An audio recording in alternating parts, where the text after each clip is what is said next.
Radio Shanghai.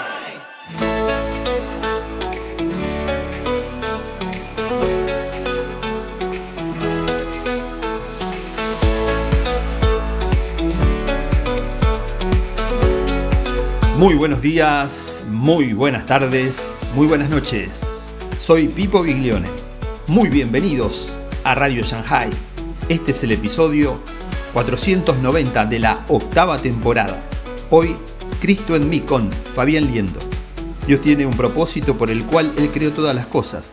Los apóstoles lo explican de muchas perspectivas, pero todo está dirigido a la expresión de sí mismo. Dios nos creó en Él, por Él y para Él. Para expresarse a sí mismo nos creó para su gloria, para la gloria y la alabanza de su santo nombre. Podcast miembro de la Alianza Evangélica. Agradecemos el gran trabajo que realizaron Jona y León en nuestro nuevo logo, produciendo estos programas desde la ciudad de Shanghai, China. Te invito a escuchar este episodio atentamente. Soli Deo Gloria. Les pido que oremos un segundo. Cerremos nuestros ojos. Señor, todo espíritu queda sujeto a la autoridad de Jesucristo a partir de ahora.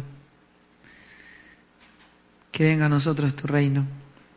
Que tu poder nos revele por el poder de tu Espíritu a tu Hijo, tu palabra, tu corazón, tu propósito eterno.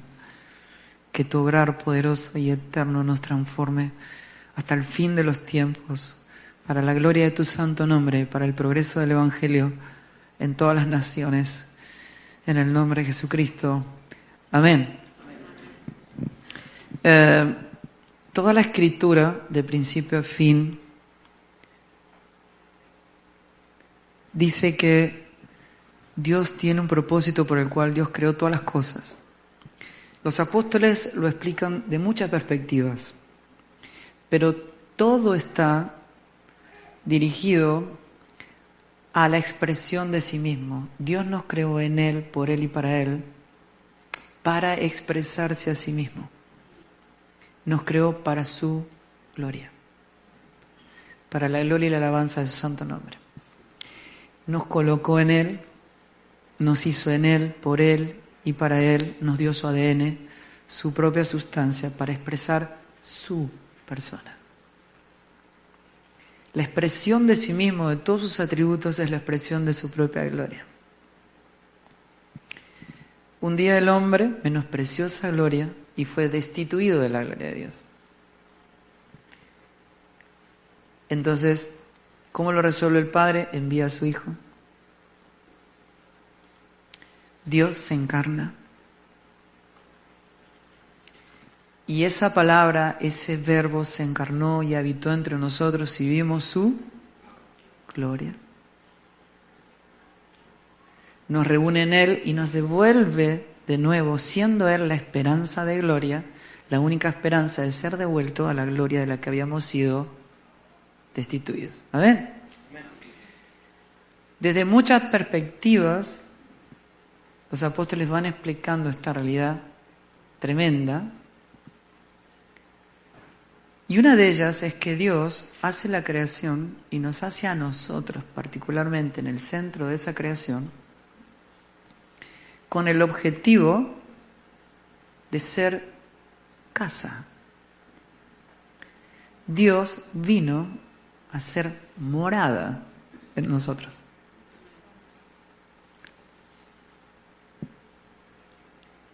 La expresión apostólica es Cristo en nosotros y nosotros en Él. La expresión es revestidos de Cristo, ¿no? Es como un vaso colocado en el océano, está lleno y a la vez revestido de esa vida, de esa gracia, de ese poder, de esa plenitud de vida que es Cristo en nosotros.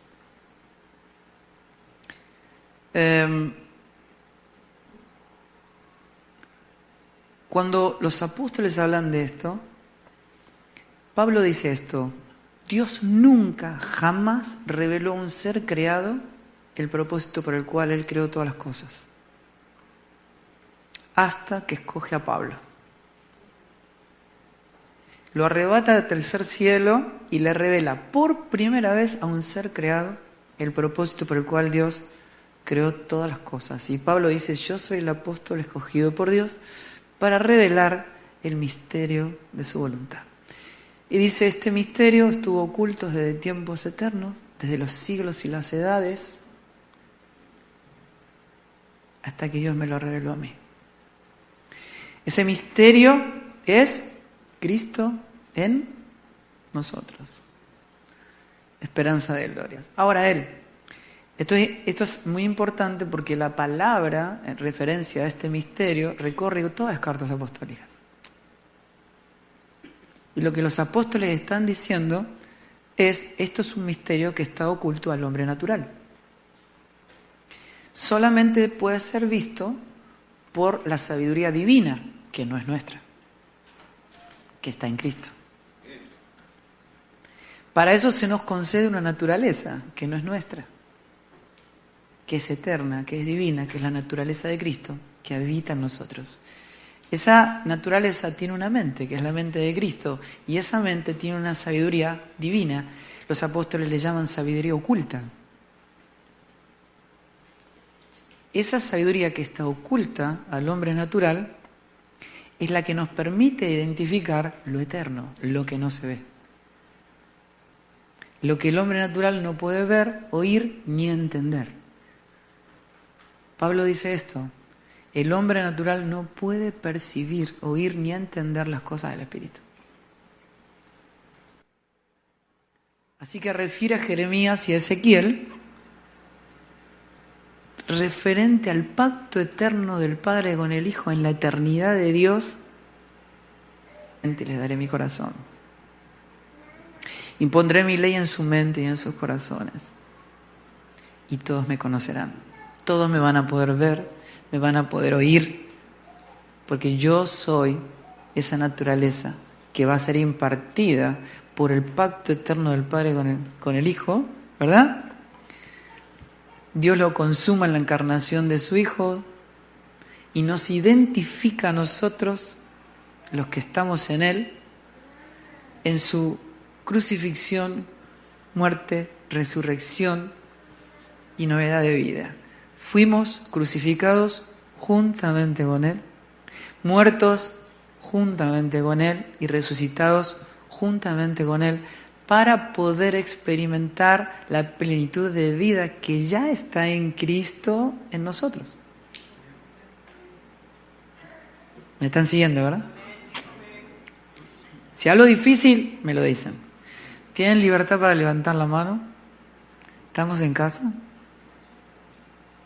Pregunten lo que quieran, está muy bien, es el ámbito correcto. Pero tenemos que comprender esto. Mientras yo estoy hablando, cada uno de nosotros está intentando ordenar lo que está escuchando en esta mente. ¿Está bien? Esta mente puede ordenar pensamientos, pero no puede ver a Cristo. Solamente la mente de Cristo, el Espíritu Santo de Dios que habita en nosotros, puede revelarnos al Cristo que habita en nosotros. Esto es un hecho eterno, espiritual. No es sobrenatural. Es espiritual.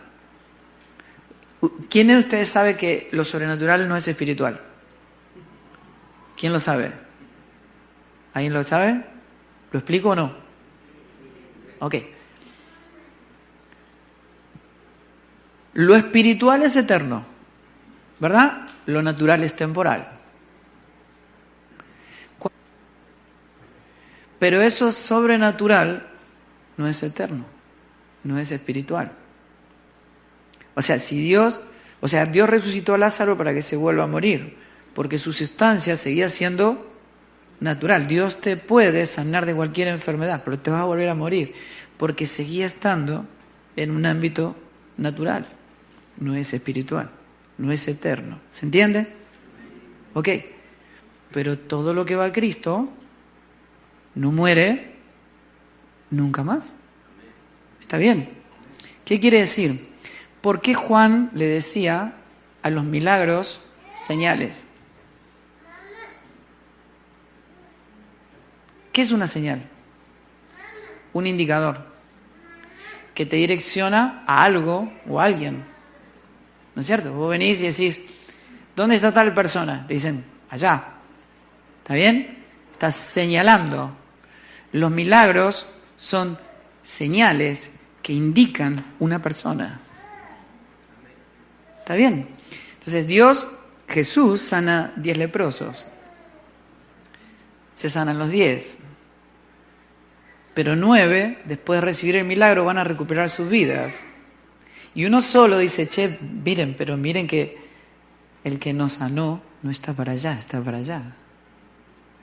Esa señal lo señalaba él. O sea que 9 se fueron sin lepra al infierno. Escuchen, esto exige una definición. Y si no comprendemos el propósito del Evangelio, vamos a seguir mandando gente sana, próspera y con la panza llena al infierno. ¿O no?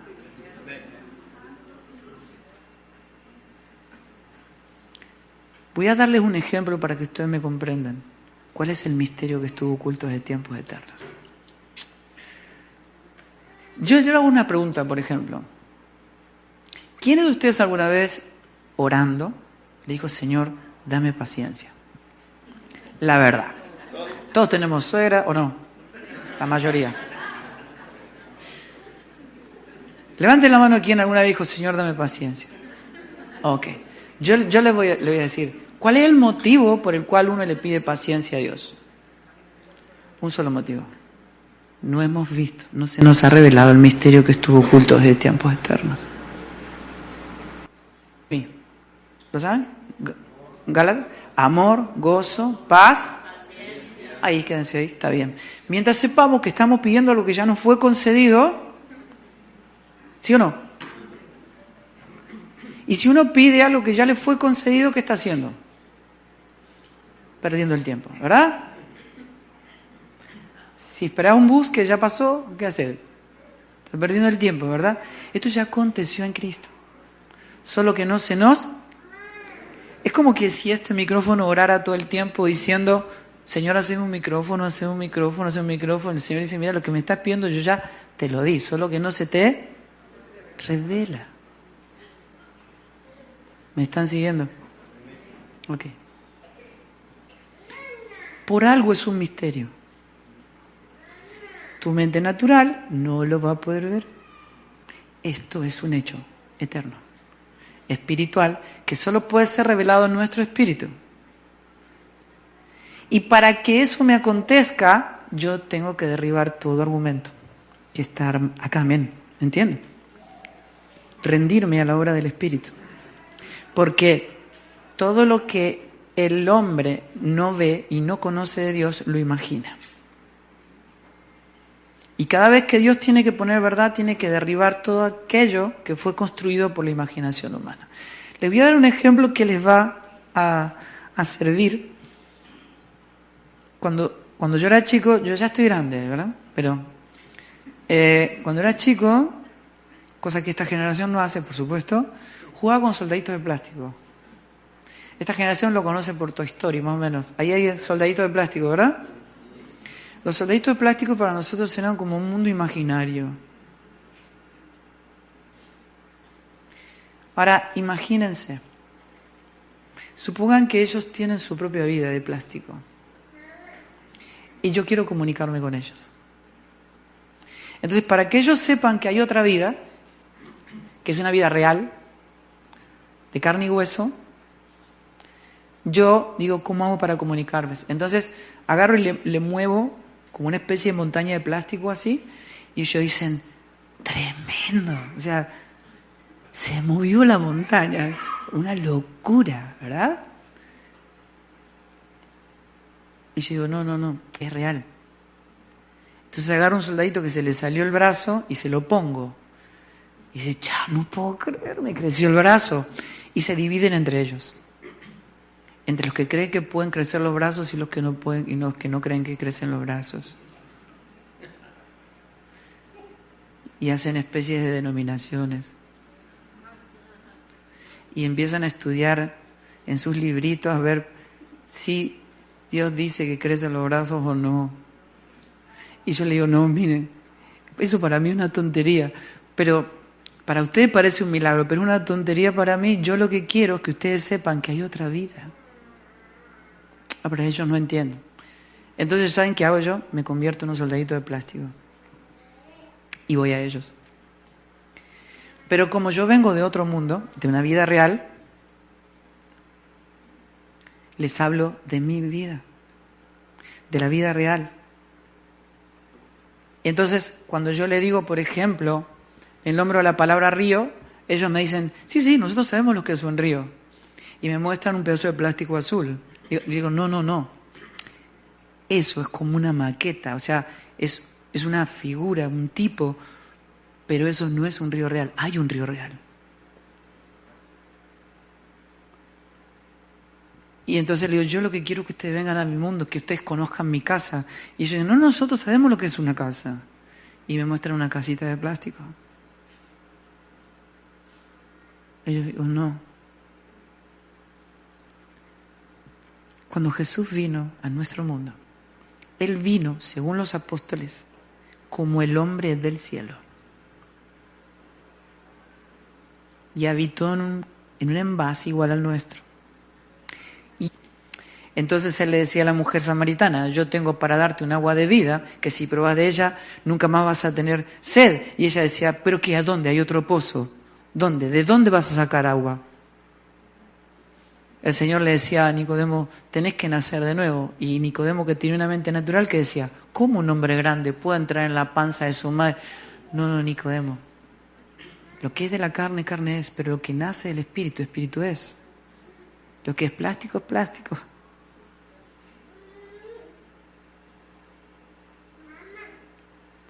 Jesús no vino a arreglar nuestros bracitos, ni a mover montañas. Eso es solo una señal para que entendamos que Él quiere trasladarnos de muerte a vida. Del reino de las tinieblas al reino de la luz admirable, al reino de su amado Hijo. Para eso es el Evangelio, no es para otra cosa.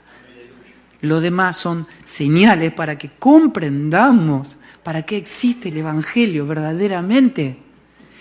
Es conveniente, dicen los Evangelios, el mismo Señor, que vos entres al cielo sin un brazo, una pierna, un ojo, ¿me entendés? Que entero al infierno. ¿No vino a mejorar nuestra condición de plástico? Él vino a trasladarnos a su vida,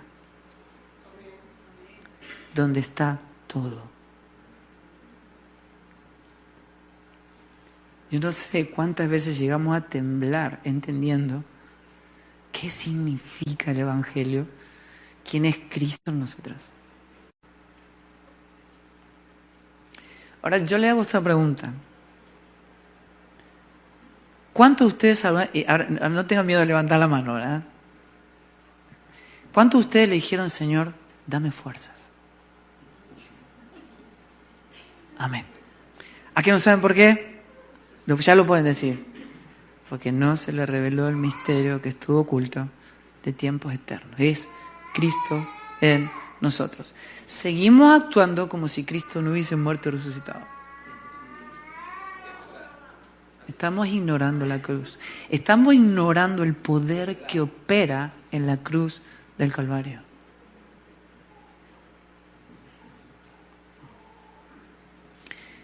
Miren, si ustedes se van de acá más confundidos como vinieron, está muy bien. Pero si esto sirve para decir, Señor, le voy a decir lo que dice el apóstol Pablo. 2 Corintios 12:5 dice, en nada me gloriaré, sino más bien en mis debilidades.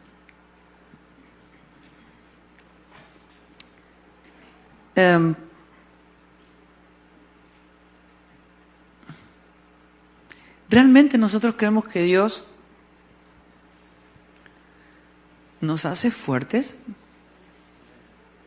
¿Sí? No. El único obrar del Espíritu Santo es debilitarnos. Créanlo.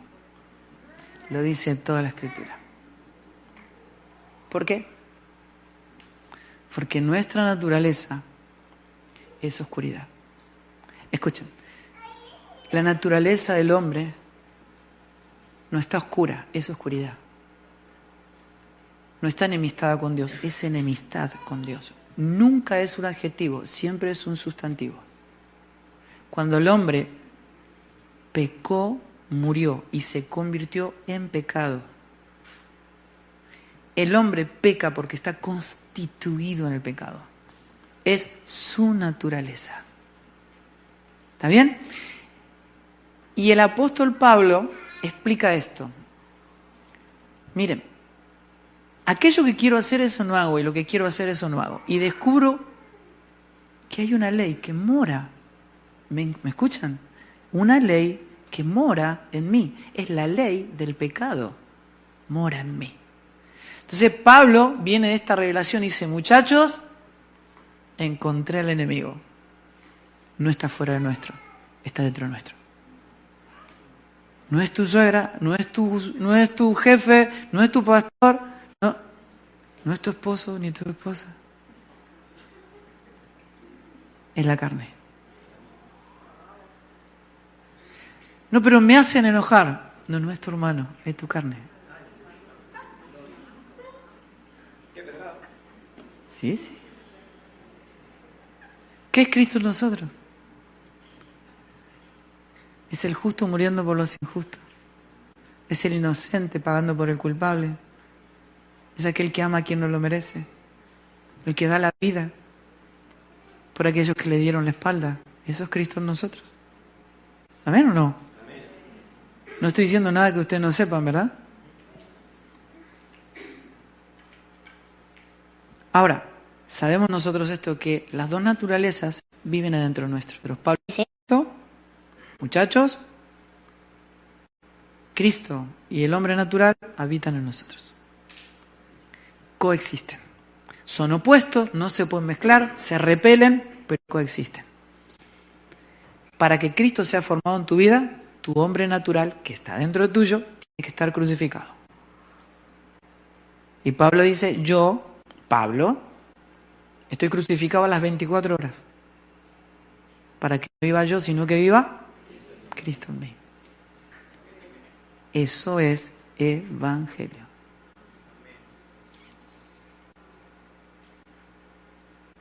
Cuando vos te bajás de la cruz, ¿quién opera? Murmura, es justiciera. No, yo no hice eso. Yo no me van a dejar a mí tomar por culpable por algo que yo no hice, ¿verdad? Y cuando uno no quiere matar a su hermano, se lo lleva al pastor para que lo mate él, ¿o no? Pastor, dígale. ¿No? ¿Saben por qué Jesús tomó la cruz? Por el gozo puesto delante de él. De ver la gloria del Padre y de su pueblo redimido. ¿Por qué motivo tomamos la cruz nosotros? Por ver el gozo infinito, el tesoro que es Cristo en nosotros, formado en cada uno de nosotros. Todo esto habita en nosotros. Amén. O sea, no te confunda de enemigo. Los padres queremos cuidar a nuestros hijos del mundo, ¿o no? Y lo que ignoramos es que lo único que Dios llama mal está dentro de ellos. Lo que lo va a llevar al infierno está dentro de ellos, a menos que le mostremos a Cristo y lo llevemos a Él lo antes posible. Amén. Así que, ¿qué hace el Espíritu Santo? Te pone en una cruz, te debilita. ¿Para qué? Para que Cristo, lo que yo me puedo gloriar es en mis debilidades. Pero no queda ahí, escuchen. Pablo relata todo su episodio, ¿no es cierto? Porque él, estando a 1 metro de encontrarse con el Señor, a 1 metro de ser decapitado, ¿no? El Señor estaba tratando con su orgullo. Él dijo, Señor, 3 veces te pedí por este azote. Y el Señor, ¿qué le dijo? No, Pablo, no te lo voy a sacar porque esto es para tu bien.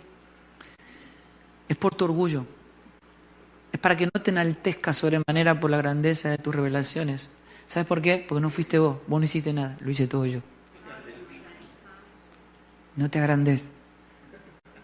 esto te hace bien. Pablo está relatando eso.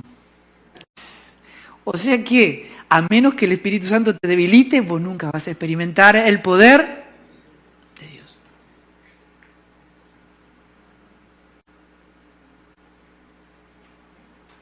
¿No es cierto que es peligroso caminar en la dirección opuesta? ¿No? No se puede caminar en dos direcciones.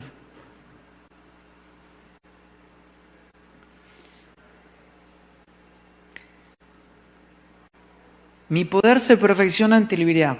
Punto. Por tanto. ¿Saben qué es por tanto? Es un conector de causales. O sea, quiere decir, en consecuencia de lo que acabo de decir, dice, de buena gana, gustosamente, dice el apóstol Cristo. ¿Querés experimentar al Todopoderoso, el poder de Cristo en vos? Necesitamos la cruz. ¿Sabe qué hace la cruz? Ahí la carne es sacrificada y la sangre es derramada.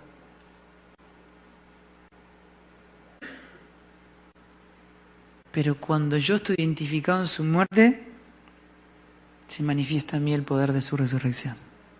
Entonces Pablo está diciendo esto: yo llevo la muerte de Cristo a todos lados para que la vida de Cristo se manifieste en mí.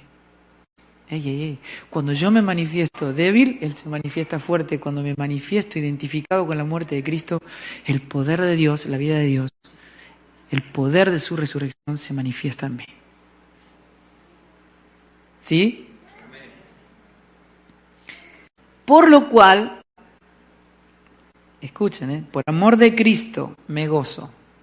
Debía decir lo que dicen otras versiones. Me da gusto, placer. ¿Saben qué es una ofrenda?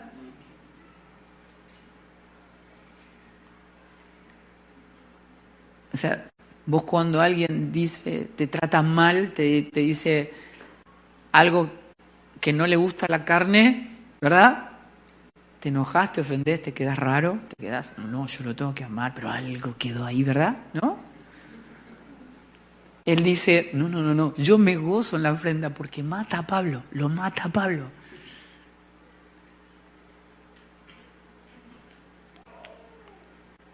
¿En qué me gozo también? En necesidades. ¿Cómo? Yo toda mi vida tomé decisiones en base a vivir una vida sin necesidades. Y Pablo se goza en las necesidades, en persecuciones, en angustias, porque cuando soy débil, entonces soy. Y no es porque yo sea la fuente de la fuerza, sino porque Cristo es la fuente de esa fuerza y yo estoy unido a Él. Si entendemos el Cristo en mí y nosotros en Cristo, ¿verdad? Eso va a modelar nuestro lenguaje, ¿no? Como por ejemplo, vamos a buscar a Dios. ¿Cómo? ¿De verdad? ¿Vos buscas algo hasta cuándo? ¿No fuimos hallados en Él? ¿No habitamos en Él? ¿Qué estamos buscando?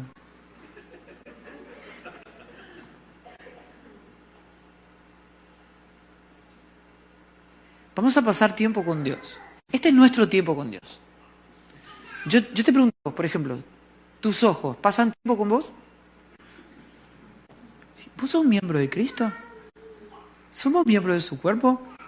Pero estamos actuando como si Cristo fuera una persona y yo otra. Está revelando el misterio que estuvo oculto de tiempo eterno. Somos uno. Él no vino a mejorar mi vida. Ahora Él es mi vida. O sea, el Evangelio no dice, ahora que Cristo resucitó, yo puedo vivir. No está diciendo eso. El Evangelio dice, ahora que Cristo resucitó, Él es mi vida. La expresión apostólica es Cristo, nuestra vida. Estamos viviendo una vida que nunca jamás podríamos haber vivido. Es su vida. Y morimos una muerte que nunca jamás hubiéramos podido morir, que es su muerte.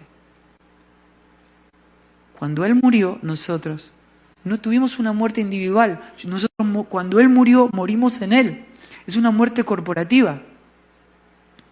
¿Se entiende? Yo lo explicaba en el campamento. Mire, cuando uno dice, Cristo murió por mí o Cristo murió en mi lugar, está diciendo algo correcto. Pero es solo un aspecto de la cruz. La cruz tiene un aspecto sustitutivo, Cristo ocupó nuestro lugar. Pero tiene un aspecto inclusivo que tampoco se predica. Es que cuando Él murió, nosotros morimos juntamente con Él. ¿Se entiende?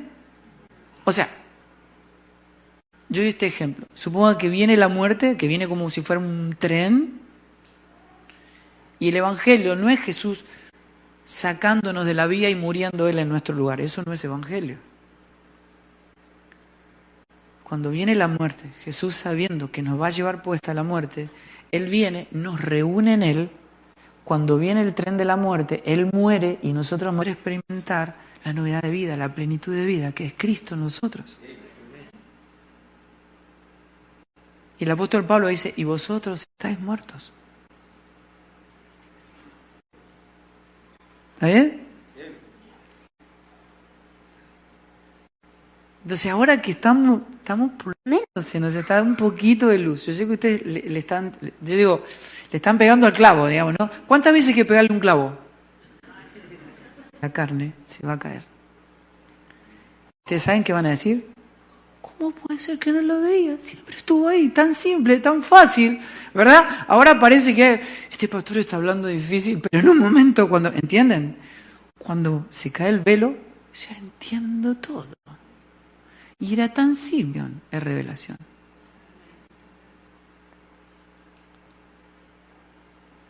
Mire, si supónganse que hubiera un velo acá, una pared, supónganse, ¿no? Y yo estoy acá y les digo a ustedes, uy, miren quién vino.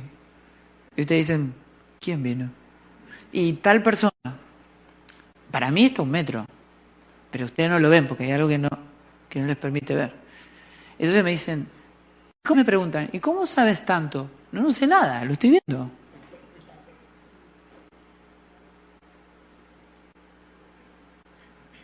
No te lo da ningún instituto teológico, ningún instituto bíblico, no te lo da ninguna universidad, es ver. El que nace de nuevo puede ver. El que es de la verdad, oye mi voz. Es una naturaleza que puede ver, oír y entender las realidades eternas de Cristo en nosotros. Amén.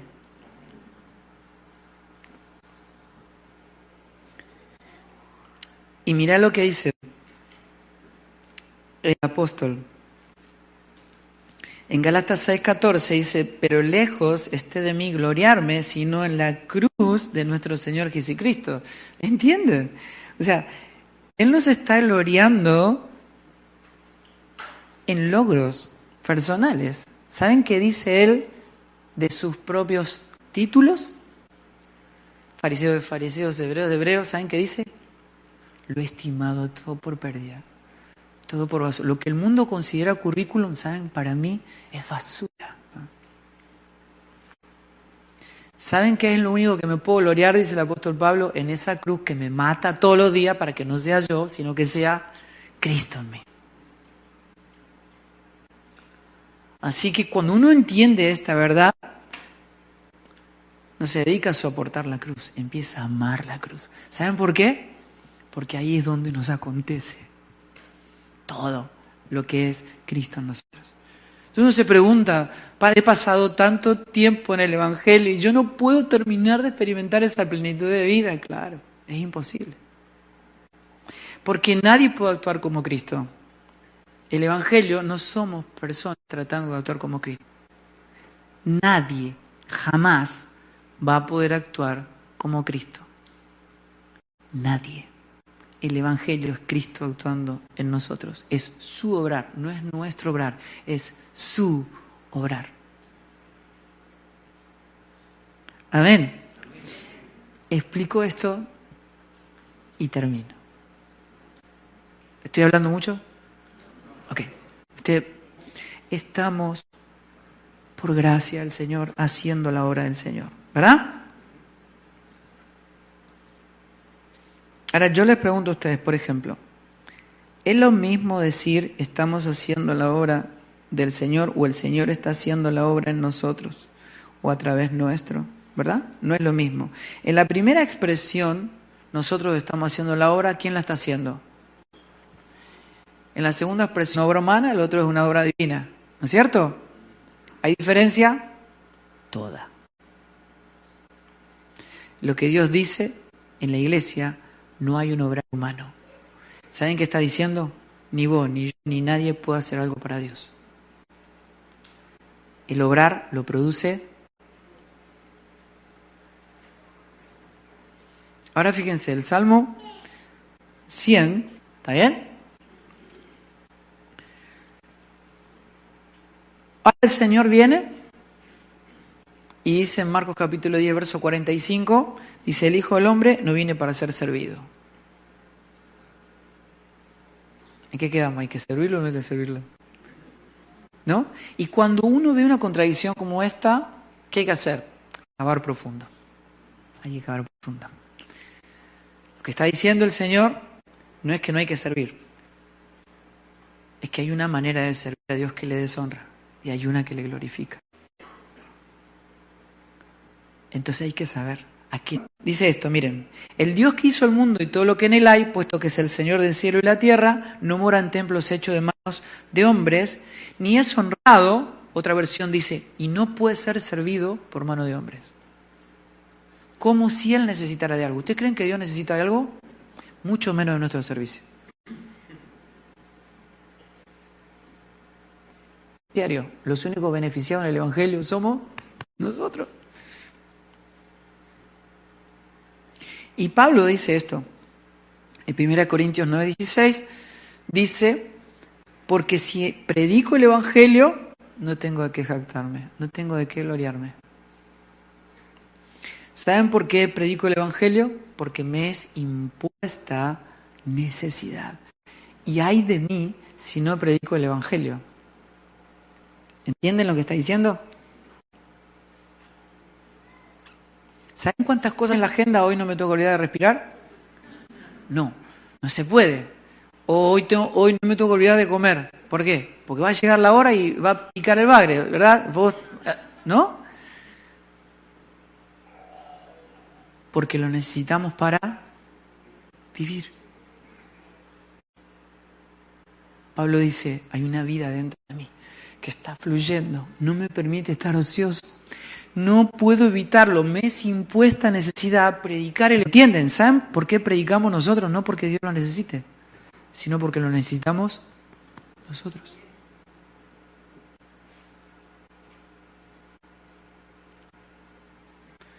Ahora miren, lo primero que tenemos que entender es que Dios no busca gente que trabaje para Él. Clave. ¿Saben cuál es la tentación pastoral? Porque la iglesia está sustentada en muchos aspectos en el voluntariado. Mire que la iglesia tiene muchas desgracias, pero la peor de todas es el voluntariado. Es la peor de todas. Porque parece que estamos haciendo algo bueno, pero Dios nos llama bueno a nada que no sea su obrar. Nada en la iglesia o el cuerpo funciona en obediencia de vida en la cabeza que es Cristo. No es lo que nosotros queremos hacer para Dios, es lo que Dios quiere hacer a través nuestro. La fuente de vida es Él. ¿Verdad? Si yo le preguntara a ustedes, por ejemplo, ¿esta mano soy yo? Y la pregunta sería, bueno, sí y no, ¿no? Si es parte de mí, me expresa a mí, pero si yo me cortara la mano y lo pusiera arriba de una mesa, nadie le hablaría a la mano como si fuera yo. ¿No es cierto? Porque la fuente de vida soy yo. Nosotros, la mano no actúa por voluntad propia. Actúa en obediencia de vida para poder experimentar y expresar esa vida, esa plenitud de vida que es Cristo en nosotros. ¿Está bien? Salmo 59, 10 y 12 dice esto, no tomaré becerros de tu casa. ¿Cómo le puedes dar a Dios algo que es de Él? Cuando alguien habla de la ofrenda y dice, démosle a Dios de lo mucho que Él nos da, ¿verdad? Pero escuchen, es de Él. no es tuyo. Somos administradores, mayordomos. Nada es nuestro. Y administramos no como queremos nosotros, sino bajo los intereses del dueño de la hacienda, de todo. Amén. Es su propio propósito que Cristo se ha visto y dado a conocer. Amén. Es para su propia gloria. Y dice, si yo tuviera hambre, dice Dios, no te lo pediría a ti, porque mío es el mundo y su plenitud. Amén. Ahora miren, si uno tuviera un equipo de deporte, de lo que fuera, sabe que si quiere salir campeón tiene que tener o contratar a los mejores jugadores, ¿o no? En el reino de Dios vos no podés pertenecer al reino de Dios, ni podés ser útil en sus manos, a menos que estés enfermo. ¿Sí? Lisiado. Porque los sanos no tienen necesidad de médicos, sino los enfermos. Yo no he venido a llamar a justos, sino pecadores al arrepentimiento. Dios no está buscando gente talentosa, Dios está buscando aquel que es pequeño, quebrantado, humilde, aquel que tiembla ante su palabra. Dios no busca gente que trabaja para Él, busca gente pequeña, humilde, que le permita a Él obrar poderosamente en ellos y a través de ellos para su propia gloria. Eso es completamente diferente.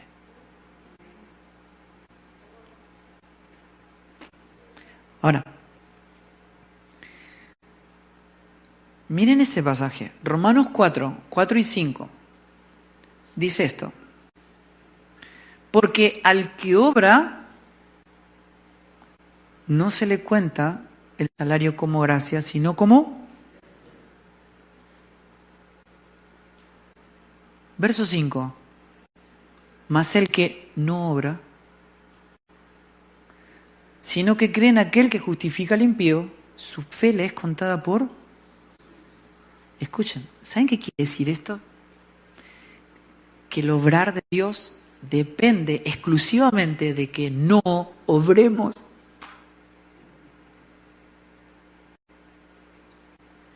Y más vale que entendamos esta realidad, porque si no es Dios quien obra, si no es Dios quien edifica la casa, en vano trabajan todos los edificadores.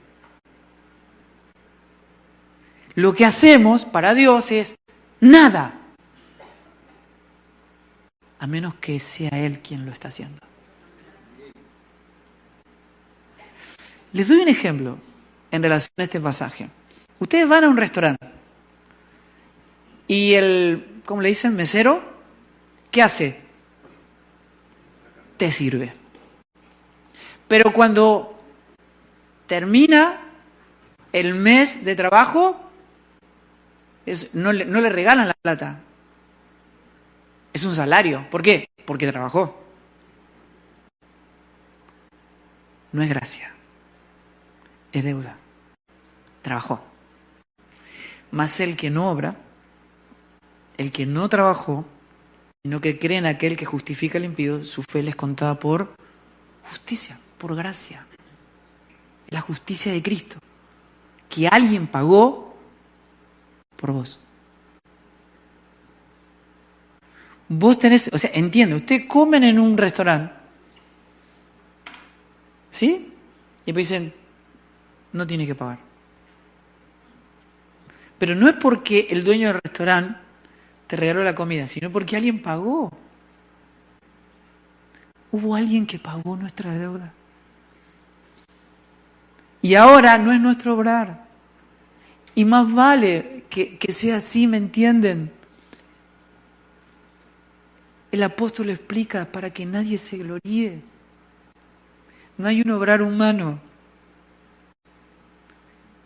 Si lo hace Dios, dice el apóstol Pablo, no me agradezcan nada, no fui yo, fue la gracia de Cristo en mí. Así que toda la gloria es para Él.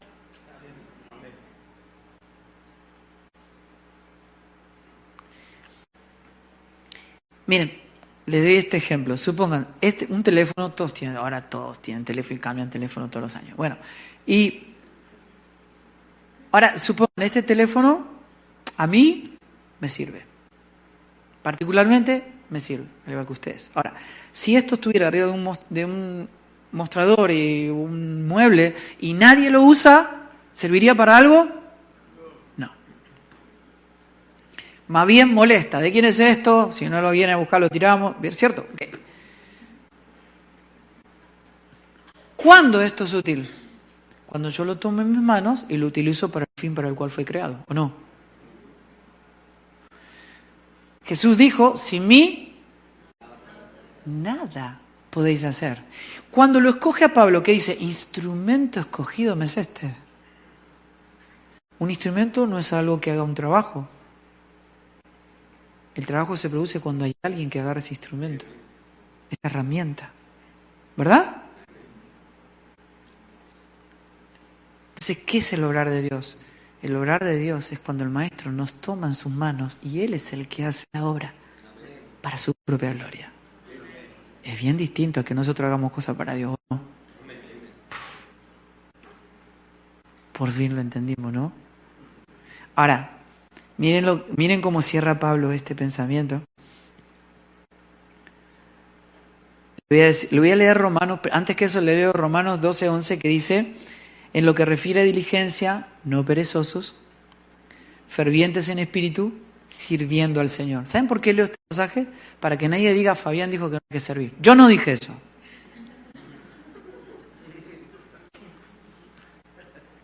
Yo dije que hay una manera de servir que deshonra a Dios y hay una manera de servir que le glorifica.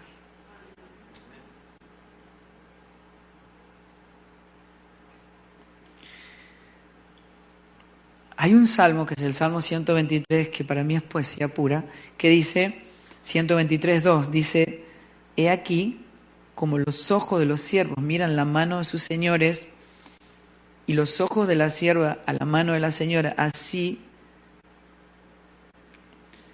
nuestros ojos miran a Jehová nuestro Dios, hasta que tenga misericordia de nosotros. ¿Entienden lo que dice? Es, yo, como siervo, como instrumento en sus manos, yo estoy contemplando cómo el Señor me toma en sus manos y hace la obra mientras yo lo miro como esperando recibir de Él misericordia. Es tremendo.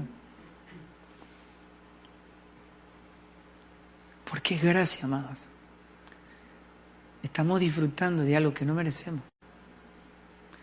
Dios está expresando en nosotros a través nuestro. Es glorioso. ¿Lo ven?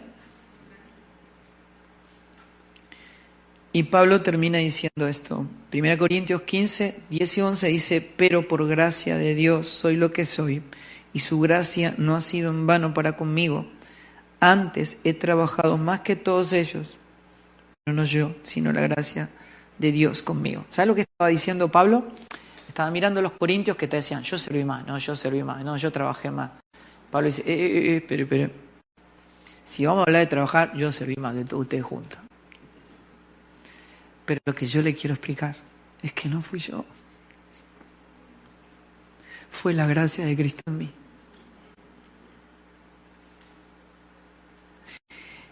Y remata en Romanos, capítulo 15, verso 18, dice, porque yo no osaría. ¿Ven? Pablo está diciendo, yo ni que estuviera loco, diría algo, ni hablaría algo, sino de lo que Cristo ha hecho por medio de mí. No lo hice yo, lo hizo Cristo por medio de mí, para la obediencia de los gentiles con la palabra y con las obras. No podemos hacer nada para Dios. Todo es gracia, amados. Dios es el proveedor del obrar y el receptor de su propio obrar, para su propia gloria. Y si no recuperamos obrar comprendiendo el poder que opera en la cruz, vamos a seguir haciendo de la iglesia una institución humana en vez de ser una ciudad santa que expresa la plenitud de vida para la cual nosotros fuimos creados. Amén. Amados, Dios lo logra en nosotros, Dios se glorifique. Es un verdadero gozo haber pasado este tiempo con ustedes. Muchas gracias. Oh, Señor, soberano nuestro, imponente es tu nombre en toda la tierra.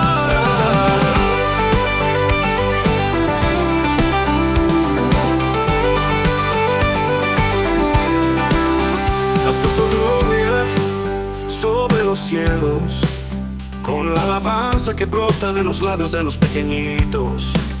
Y de los niños de pecho has construido una fortaleza para silenciar al enemigo y al vengativo. Cuando contemplo tus cielos, obra de tus dedos, la luna y las estrellas que allí fijaste, me pregunto, ¿qué es el hombre para que en él pienses? ¿Qué es el Hijo del Hombre para que lo tomes en cuenta? Oh Señor, soberano nuestro, que imponente es tu nombre en toda la tierra.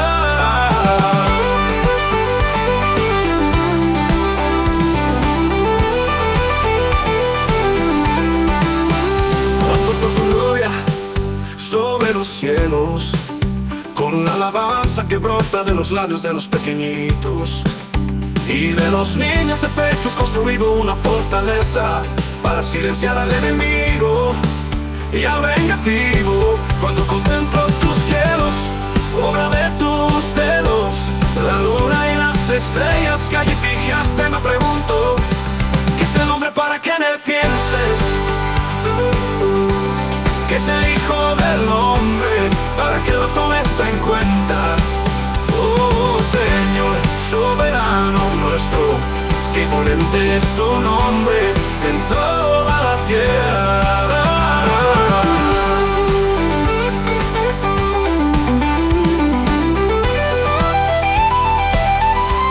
Que es el hombre para que lo pienses, que es el Hijo del Hombre para que lo tomes en cuenta. Oh Señor, soberano nuestro, que imponente es tu nombre en toda la tierra.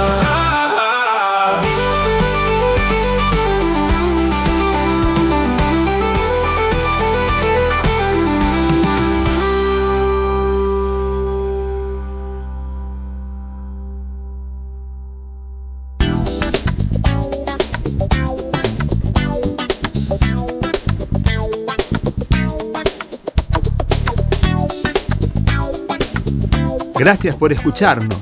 Te pedimos que puedas suscribirte y dejarnos tu like para seguir transmitiendo actualidad y palabra de Dios. Recordá que podés seguirnos en Facebook e Instagram. Te invitamos, Dios mediante, a escuchar nuestro próximo episodio. Que Dios te bendiga.